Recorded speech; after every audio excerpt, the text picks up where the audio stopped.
Em quinto lugar, o tema que mais cai nesta parte de gônadas é síndrome dos ovários policísticos, né? E aí eles focam muito na SOP em relação a diagnóstico. Cai uma outra coisa de tratamento, mas a parte de diagnóstico é o que realmente cai mais quando o assunto é SOP na prova do TIM.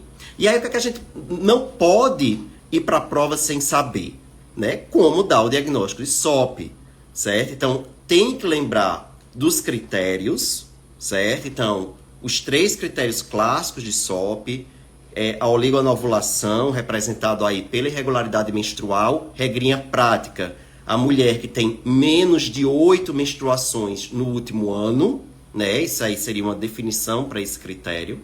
Segundo, a hiperandrogenemia ou hiperandrogenismo, ou seja, a presença de níveis elevados de algum andrógeno sérico ou né, a manifestação clínica do hiperandrogenismo, exortismo, acne, alopecia androgenética.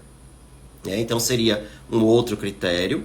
E o terceiro, a presença da morfologia ovariana policística, que a gente sabe que é o critério mais falho, né? Hoje em dia tem se recomendado muito mais, quando ao se usar esse critério, a gente usar o tamanho ovariano, volume ovariano, do que a gente utilizar aquela definição de número de folículos, né? Tem mais de 12 folículos, ali na ultrassonografia seria um aspecto micropolicístico. Então, dá muito mais erro se você usar o ponto de corte de 10 centímetros cúbicos para o volume do ovário. Então, lembrar desse aspecto, isso está no último consenso de SOP, né? O Consenso Internacional de SOP, tá? Então fala-se para a gente priorizar o volume como método de escolha. E lembrar que se o aparelho de ultrassom for moderno, mais moderno, né, aquele ponto de corte de 12 folículos, ele muda para 20. Então a gente deve usar 20 folículos. E lembrar também que se eu estiver falando de uma paciente adolescente, a ultrassonografia não deve ser utilizada como critério. Então esse critério não é utilizado para adolescentes. Regrinha prática, conta 8 anos a partir da menarca. Só depois de 8 anos a partir da menarca é que eu passo a utilizar a ultrassonografia como critério diagnóstico para SOP. E aí, sabendo caracterizar, definir direitinho cada um dos critérios, se eu tiver pelo menos 2 dos 3 critérios, né, eu estou preenchendo os critérios para SOP, mas eu ainda não fechei SOP. Porque eu não posso esquecer na prova que SOP é um diagnóstico de exclusão. Tá? Então eu preciso excluir outras causas de oligonovulação, né, que pode cursar com irregularidade menstrual. Eu preciso excluir outras causas de hiperandrogenismo. Então a gente precisa excluir aí hiperprolactinemia, disfunção tiroidiana, se a mulher está em amenorreia, gestação, insuficiência ovariana primária, né, excluir hiperplasia adrenal congênita, forma não clássica, que tem um quadro clínico laboratorial muito parecido, né, praticamente idêntico à SOP, excluir tumor androgênico, excluir hipercortisolismo, se houver clínica para isso. Então, a gente tem aí uma série de doenças, então não é um diagnóstico fácil. Só depois de excluir todas essas doenças é que eu vou dizer que tem SOP. Então, isso costuma cair também na prova aberta. Então, a gente tem que lembrar bem quais são, ir para a prova lembrando quais são as doenças que eu tenho que excluir para poder dar o diagnóstico de SOP e qual exame eu vou pedir para cada uma dessas doenças. Então, hiperprolactinemia, prolactina, disfunção tiroidiana, TSH, hiperplasia adrenal congênita, forma não clássica, 17-hidroxiprogesterona, né? Não esquecer da 17-hidroxiprogesterona. Então eu tenho que saber colocar isso, porque isso é questionado, já foi questionado, né? Quais são os exames que devem ser pedidos para a gente conseguir fechar o diagnóstico de SOP. E claro, a testosterona, né? Tanto para ver se tem hiperandrogenemia, quanto também para diminuir aí ou até excluir a possibilidade de tumor androgênico, porque a gente sabe que quando essa testosterona ela vem muito alta, acima de 150, acima de 200, eu devo direcionar a minha investigação para a presença de algum tumor androgênico. Então, a realização desses exames ela é necessária. Vocês têm que saber para a prova, quem vai fazer a prova de título, tem que saber quais são esses exames e tem que saber essas particularidades. Pode mesmo a pessoa ir bem preparada acabar errando na prova? Pode. Eu acho que uma das grandes polêmicas aí, a prova, se eu não me engano, acho que é 2020, eu não lembro se é 2019 ou 2020, mas enfim.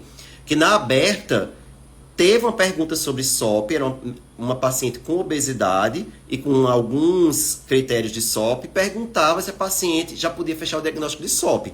A resposta correta é que não podia, porque a paciente não tinha feito nenhum exame para excluir outras causas. Mas a banca deu a resposta como podendo ser SOP, porque quem elaborou essa questão foi a banca de obesidade.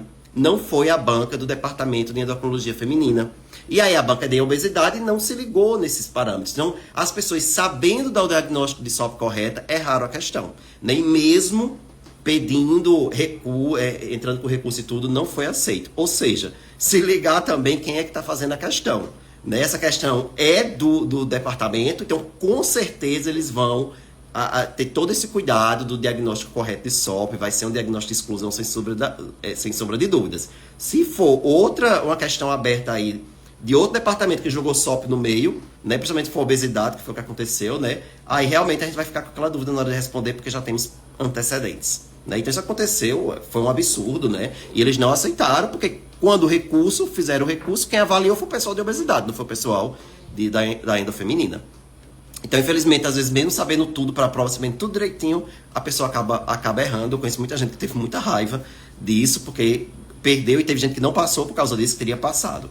Né? Enfim, a prova tem dessas coisas também, né? Infelizmente. Mas, lembrar disso, quinto tema que mais cai é SOP, principalmente diagnóstico, e para a prova, sabendo direitinho como dar, saber direitinho os critérios, saber o que é um diagnóstico de exclusão e lembrar dos fenótipos que tem sido cobrado nos últimos anos. Né? Então, tem que saber classificar.